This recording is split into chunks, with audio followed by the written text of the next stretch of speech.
अंतर है या अभी फिलहाल उनका जो मत अंतर है वो 50,000 से ज्यादा का है। बिल्कुल, अपने आप में हिमाचल की चारों सीटों पर फिर से वही प्रदर्शन होता हुआ दिख रहा है। हमारे साथ में हमारे अन्य सहयोगी भी लगातार जुड़े हुए, वरिष्ठ पत्रकार भी हमारे साथ स्टूडियो में। अनंत विजय जी, आपको लगता है कि अभी तक का जो ट्रेंड दिखाई पड़ रहा है उसकी बड़ी वजह क्या है? मतलब वो बड़े कारण फटाफट अगर गिनाए, विश्लेषण विस्तार से कर सकते हैं हम? अब मुझे लगता है कि जो आज की जो स्टोरी है वो दो ही प्रदेश हैं, एक उत्तर प्रदेश और दूसरा राजस्थान। एक जगह मतलब 40 के नीचे सिमट गई है भारतीय जनता पार्टी, और दूसरी जगह राजस्थान में जहां 26 सीटें जीत रही थी वहां 11 सीटों का अभी नुकसान होता रुझानों में दिख रहा है जी। तो इन दोनों में अगर देखें तो उत्तर प्रदेश में मुझे लगता है कि अखिलेश यादव ने जिस प्रकार से पीडीए के साथ अपनी जातियों की गोलबंदी की, और प्लस जिस प्रकार से मुसलमान वोटरों ने एक मुश्त वोटिंग कांग्रेस और आईएनडीआईए गठबंधन यानी समाजवादी पार्टी के पक्ष में किया, वो एक बड़ी स्टोरी है।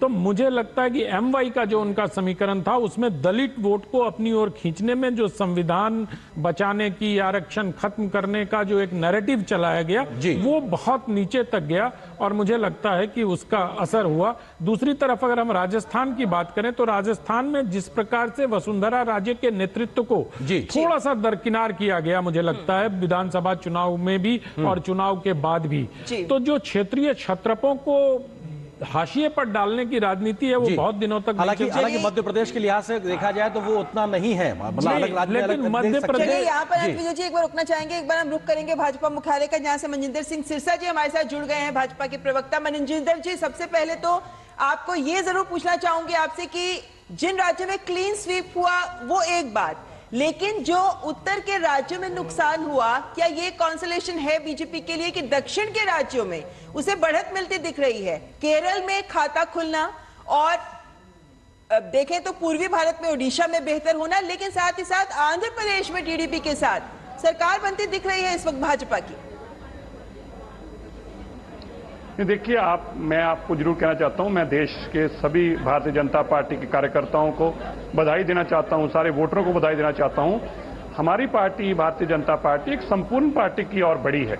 हमारी पार्टी को पहले नॉर्थ इंडिया की पार्टी कहा जाता था, फिर हिंदू बेल्ट की पार्टी कहा जाता था, और अब आप देखिए चाहे केरला हो, चाहे आंध्र प्रदेश हो, चाहे ओडिशा हो, चाहे छत्तीसगढ़ हो, चाहे तेलंगाना हो या तमिलनाडु हो, हमने सब जगह पर सीटें भी पाई हैं और वोट बैंक में भी बहुत बड़ा इजाफा हुआ है। और तीसरी बार प्रधानमंत्री नरेंद्र मोदी जी बनने जा रहे हैं, ये हिस्टोरिकल है। आपको याद रहे, प्रधानमंत्री जी तीसरी बार जब प्रधानमंत्री बनने जा रहे हैं तो एक रिकॉर्ड है अपने आप में, कॉन्टिन्यूटली तीसरी बार प्रधानमंत्री बनने का। मनजिंदर जी, लेकिन जो संख्या अपेक्षित थी 400 पार, उसमें अभी बड़ा कमी दिख रही है।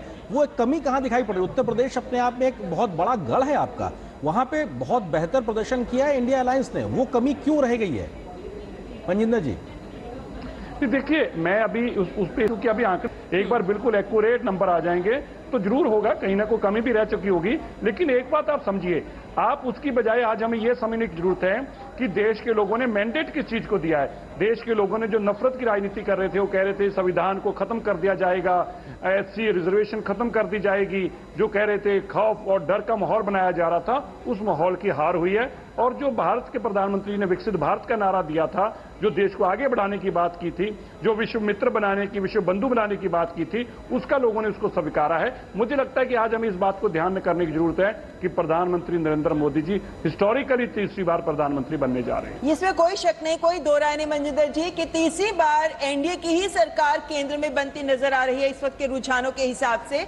लेकिन मनजिंदर जी, यहाँ पर इस बात पर भी तो गौर करना बेहद जरूरी है कि जब हम बात करते हैं भाजपा की, तो भाजपा ने जो अपेक्षा की थी कि उनको सीटें आएंगी उतनी तो नहीं आई, लेकिन विपक्ष को बहुत बेहतर सीटें आई हैं।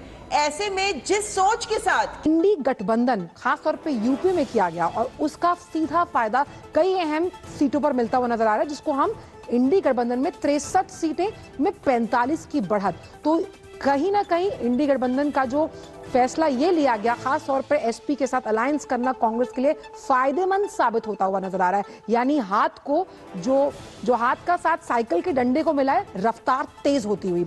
अदर्स का यहाँ पर अगर हम देखें तुलना करें तो 6 सीटों पर बढ़त जरूर है, लेकिन 6 सीटों का नुकसान। अभी 126 सीटें हैं अगर हम उत्तर भारत की बात करते हैं। और उत्तर भारत की राजनीति का अगर हम जिक्र करें तो सूबे का सबसे बड़ा राज्य है, क्योंकि उत्तर प्रदेश की बात कर रहे हैं, 80 सीटें हैं वहां से। और यहाँ पर इंडी गठबंधन की स्थिति अगर अभी कमोबेश जो हम देख पा रहे हैं वो मजबूत होती हुई नजर आ रही है। पश्चिमी भारत का जब हम जिक्र करते हैं, जिसमें गुजरात को आप देख रहे हैं, उस लिहाज से आप देखिए कि एनडीए की स्थिति यहाँ मजबूत है। अगर हम गुजरात की बात करें, हालांकि ये पश्चिमी भारत के बारे में यहाँ पर आंकड़ा आ रहा है, लेकिन हम मैप के जरिए आपको समझा रहे हैं कि किस तरह से जब आप पश्चिमी भारत का जिक्र कर रहे हैं तो 58 सीटें जो हैं उस पर बढ़त बनी हुई है एनडीए की, लेकिन 39 सीटों का नुकसान है। यहां अगर इंडी गठबंधन की बात की जाए तो पेनिट्रेट करने की पूरी कोशिश की गई, जहां 43 सीटें और 40 का फायदा।